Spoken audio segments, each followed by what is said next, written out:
Защо шоколадът понякога има подобна леко бяла окраска и дали реално това е проблем, дали шоколадът е развален, мухлясал или не.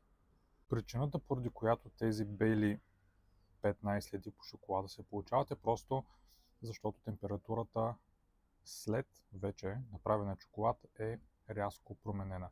А това, което кара цветът да се промени или тази окраска да излезе, е какаовото масло, което излиза на повърхността на шоколада, просто защото темперирането се разваля. Темперирането представлява подреждане на кристалите в какаовото масло, като при излагане на рязки температури това се разваля и какаото просто се един вид отаява. Това не означава, че шоколадът е с изтекал срок на годност, мухлясал или негоден за употреба, просто изглежда малко по-различно.